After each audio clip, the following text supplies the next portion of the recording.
வணக்கம் ஃப்ரெண்ட்ஸ், இன்றைக்கி எதை பற்றி போகிறோம், பைக்கோட மைலேஜ் அதிகப்படுத்துறதை பற்றி பார்க்க போகிறோம். வாங்க. திஸ் வீடியோ ஸ்பான்சர் பை பைமோட் ஷாப்பிங்.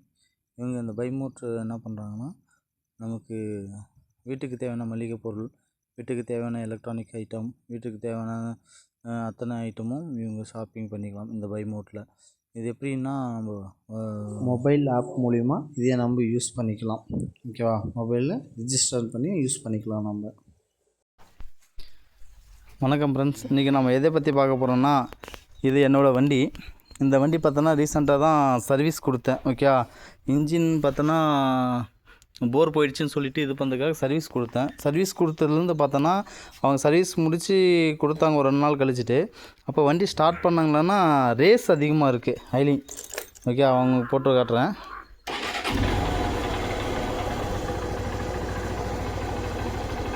இதில் ரேஸ் ரொம்ப அதிகமாக இருக்குது. நார்மலாக ஓட்டிகிட்டு கீரெல்லாம் மாற்றிருக்கோம் சொல்லி ரன்னிங்லேயே இருக்கும்போது ஓவராக ரேஸ் இருக்குது. இந்த ரேஸை தான் நம்ம இப்போ எப்படி அட்ஜஸ்ட் பண்ணுறோம்னு சொல்லிட்டு தான் இந்த வீடியோவில் பார்க்க போகிறோம். வாங்க, எப்படி நம்ம இந்த ரேஸ் அட்ஜஸ்ட் பண்ணுறோம்னு சொல்லிவிட்டு இப்போ இந்த வீடியோவில் நம்ம பார்க்கலாம். வாங்க. அதுக்கு முதல்ல நம்ம என்ன பண்ணுறோம்னா, ஒரு ஸ்க்ரூ ட்ரைவ் ஒன்று எடுத்துக்குவோம். அதுக்கு நல்ல கண்டிஷனில் இருக்குது. ஒரு ஸ்க்ரூ ட்ரைவ் மட்டும் நம்ம எடுத்துக்கிறோம். எதுக்காகனா, அதோட வேலை ஸ்க்ரூ ட்ரைவில் தான் இது இருக்குது. ஓகே, ஃபஸ்ட்டு ஒரு நல்ல கண்டிஷனில் இருக்குது. ஓகே, ஸ்க்ரூ ட்ரைவ் எடுத்துக்கிறோம். இது எப்படின்னா, இங்கே ஸ்டார் இருக்குது, இங்கே ஃப்ளாட்டு. ஓகே, அது இருந்தால் இன்னும் ரொம்ப பெட்ரு. ஓகே, அது மாதிரி எடுத்துக்கிறோம். எடுத்துக்க ஃபஸ்ட்டு என்ன பண்ணுறோன்னா, சீட்டை கழட்டுறோம்.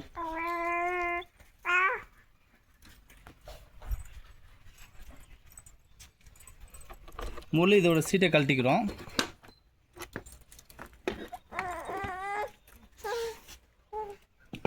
ஏன்னா இப்போ தான் சர்வீஸே முடிச்சிருக்காங்க.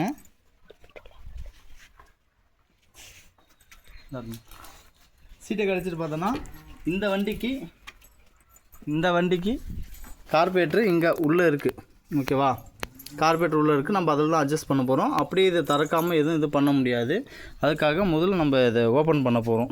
ஓப்பன் பண்ணதுக்கு இந்த ஸ்டார் இந்த ஸ்க்ரூ ட்ரைவர் வச்சு இந்த ஒரு பட்டன் இருக்குது. இந்த நட்டை மட்டும் லூஸ் பண்ணுறோம். லூஸ் பண்ணி எடுத்துடுறோம். எடுத்துகிட்டு வந்து இது ஃபுல்லாக பட்டன் டைப் தான், ப்ரெஸ்ஸிங் டைப் தான். சிலுத்தாவே வந்துடும். ஒரு 3 ப்ரெஸ்ஸிங் இடத்துல இருக்கும். ஓகே, சென்டரில் ஒன்று இருக்கும். ஓகே, 3 எடுத்தால் 3 வந்தாச்சு. ஓகேவா? இப்போ என்ன பார்த்தீங்கன்னா, நம்ம கார்பரேட்டர் இங்கே தான் இருக்குது.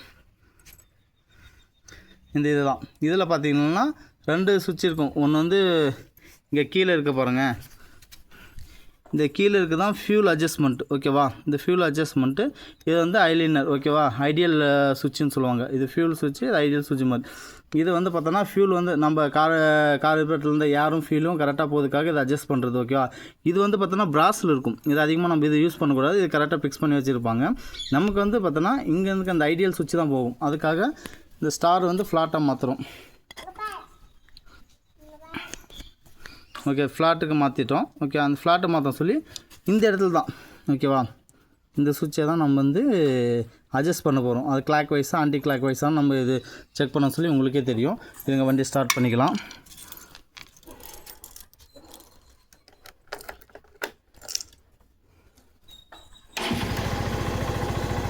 வண்டி ஸ்டார்ட் பண்ணியாச்சு. இது பார்த்திங்கன்னா இப்போ ரேசிங்லேயே இருக்குது வண்டி ரேசிங்லேயே இருக்குது. இப்போ நம்ம இருக்குன்னு சொல்லியிருக்கோம். இந்த பார்த்தோன்னா இந்த ஃபியூல் சுவிட்ச் வந்து அட்ஜஸ்ட் பண்ணக்கூடாது. ஏன்னா அது நார்மலாக தான் இருக்குது. ஏன்னா இந்த ஃபியூல் சுவிட்சை நம்ம வந்து கிளாக் வைஸில் அட்ஜஸ்ட் பண்ணால் ஃபியூல் அதிகமாகவும் ஏர் வந்து கம்மியாகவும் போகும். அது மைலேஜ் தராது. அதுக்கப்புறம் பார்த்தா ஆன்டி கிளாக் சுவிட்சை ரொட்டேட் பண்ணாலும் ஃபியூல் கம்மியாக காற்று வந்து அதிகமாக போகும். அப்போயும் நமக்கு வந்து மைலேஜ் தராது. ஓகே, இப்போ வந்து கரெக்டான கண்டிஷனில் இது செட் பண்ணியாச்சு. ஓகே, செட் பண்ணியிருக்கு. இதுதான் நமக்கு வந்து பார்த்தோன்னா ஐடியல் சுவிட்சு தான் நமக்கு ப்ராப்ளம். நான் ரன்னிங்லேயே இருக்கும் சொல்லி நார்மலாக வரும். ஓகே, கொஞ்சம் விட்டுட்டு நியூட்ரல் போட்டு இது பண்ணால் போனால் அது ரேஸ்லேயே இருக்கிற மாதிரி இருக்குது. ரேஸுக்காக தான் இதுதான் அட்ஜஸ்ட்மெண்ட்டு. முதல்ல ஃபஸ்ட்டு கிளாக் வைஸில் சுற்றி பார்ப்போம்.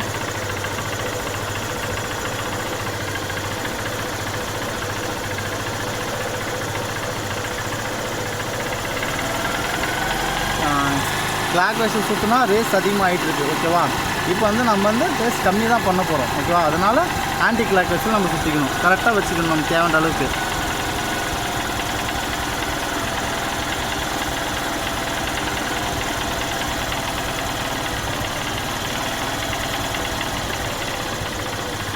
அப்படியே கொஞ்சமாக கம்மியாகிட்டு இருக்கு. நமக்கு எவ்வளோ தேவையோ அவ்வளோ வச்சுக்கலாம். ஒரு குறிப்பிட்ட லெவலுக்கு மேலே அது கம்மியாகாது, ஏன்னா அது ஸ்ப்ரிங்கு போட்டு டைட் பண்ணியிருப்பாங்க. ஓகேவா, அதனால்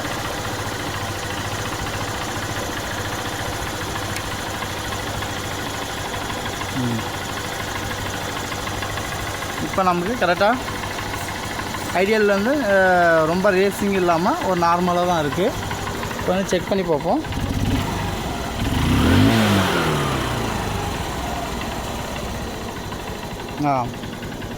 இப்போ பாருங்கள், முன்ன வந்து எவ்வளோ ரேசிங்கில் இருந்தது, இப்போ ஜஸ்ட்டு வந்து ரேசிங் மட்டும் கம்மியாகிட்டு அது சுவிட்ச் மட்டும் கரெக்டான இதில் மட்டும் வண்டி ஸ்டார்டிங்கில் இருக்குது. ஐடியலில் வந்து அதிக ரேசிங் இல்லாமல் இருக்குது. இந்த நாள் ரேசிங்கில் இருந்துச்சுன்னா பெட்ரோலும் ஜாஸ்தியாக இருக்கும். நமக்கு பெட்ரோல் ஜாஸ்தி எடுத்தோன்னா மைலேஜ் வராது. ஓகேவா, அதான். Thank you friends.